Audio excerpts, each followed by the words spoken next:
Well, to say it's been a minute would be an understatement. But we're back on the Ranger, so let's make some progress today and show you what we've done.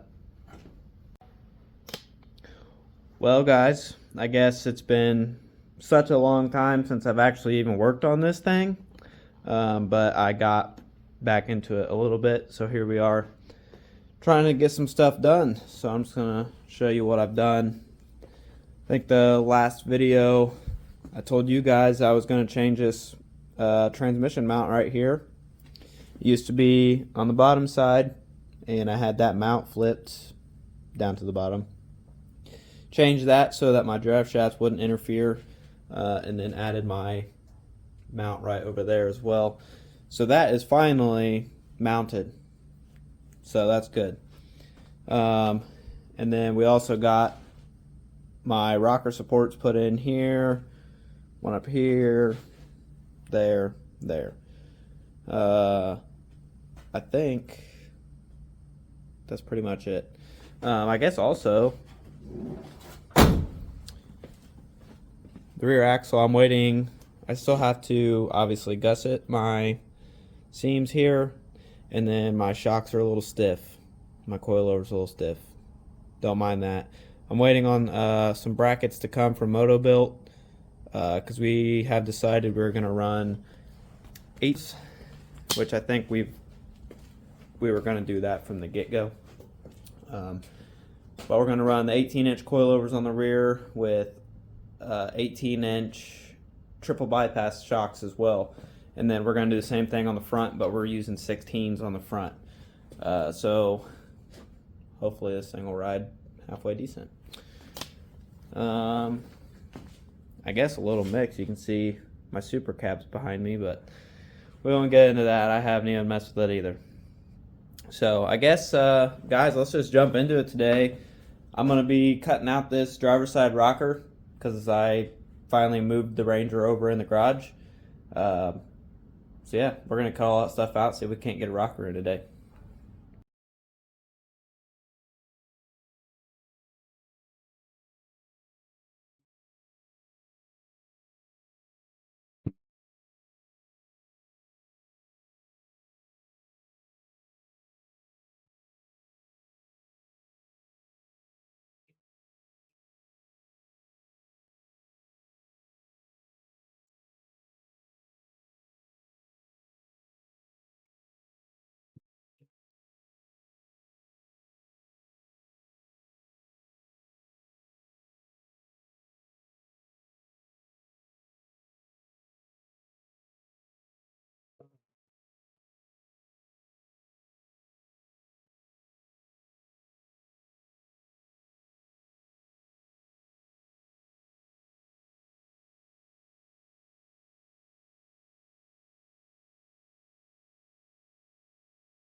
Well, that 20 minutes for you, bro. It was 21 minutes for me. It was 1 minute for you guys.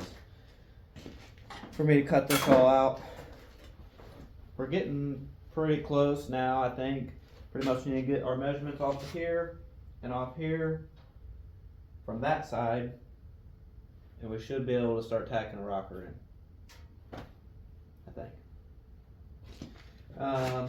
And then I assume, since I got the plasma cut out already, I'm going to go ahead and cut this firewall out and some of this stuff off the front up here. I won't show you guys that because you just seen me do it. And then we'll jump back in here and get this rocker put in.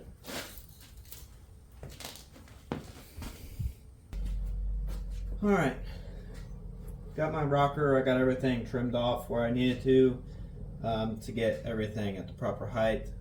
Went ahead and measured front to back. Got everything to match my passenger side. So I'm going to go ahead and get this tacked in. Then we'll make sure it's level before I tack the other side. And then I guess we'll just go ahead and start cutting everything where we need to so we can get our, I guess you guys might not be able to see this side. I had to cut last time just like a relief cut and tap this down and then tack it in and weld it. This will be getting a whole new floor, so I mean everything will be structural. So go ahead and get this thing tacked in here. If I can find my gloves, just had them.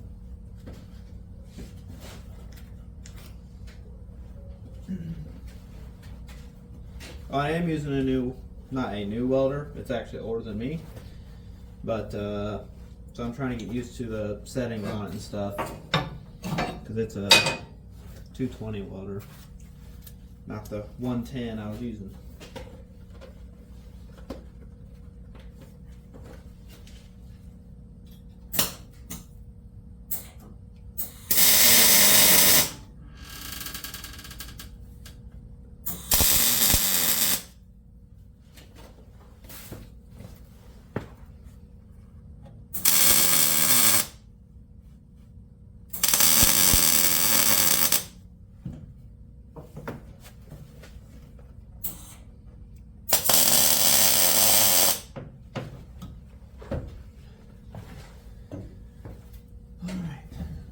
Tacked in.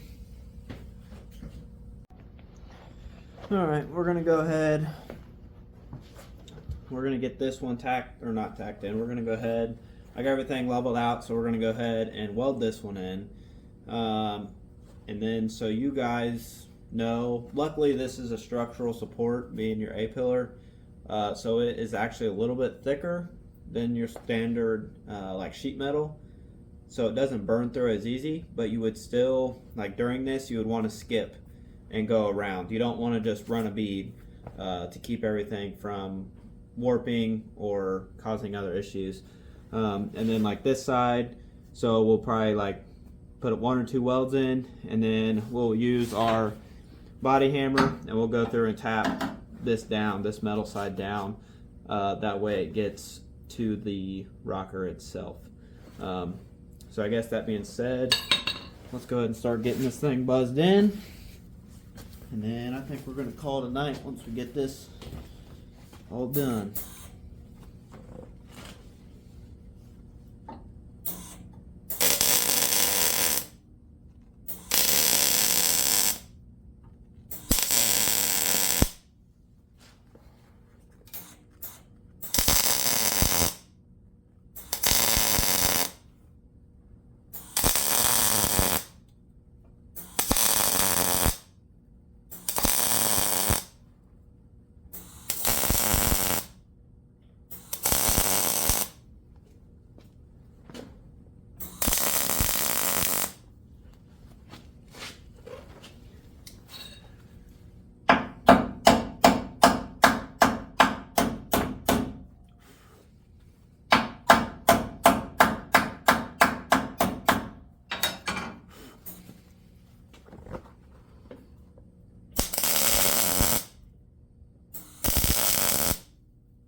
So I got close. So because I just ran those few, I'm just going to skip over about 1.5 inches, weld that, and then depending on how this metal moves, we may have to make a relief cut in this edge as well.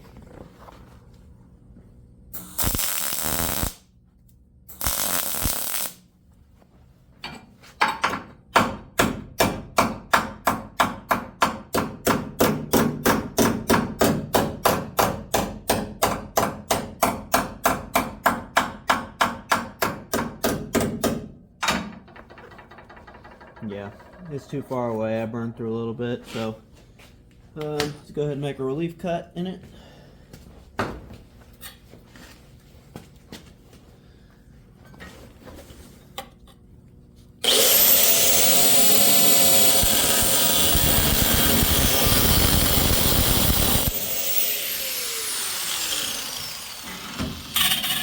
Nothing too crazy.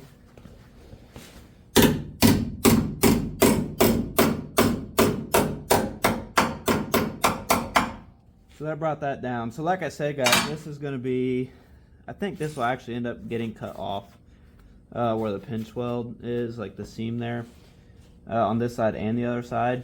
So I'm not super concerned with that up there. I just want the main stuff done right now. So I'm going to go ahead and weld that in.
Front side's a little thinner.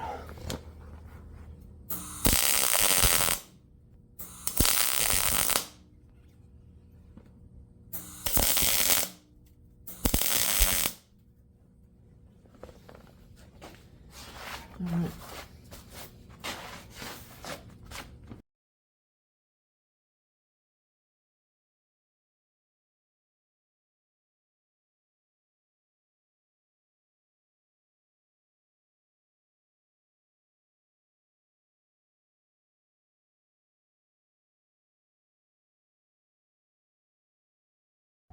Alright guys, well that's going to be it for this video I think.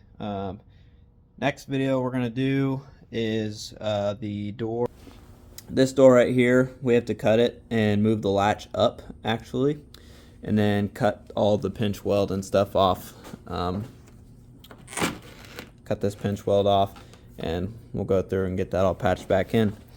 And then also I need to get some more of that tubing right there, so that we can go ahead and do our bracing, and I'm gonna try to do all that in one video. So like I said, that's it for this video.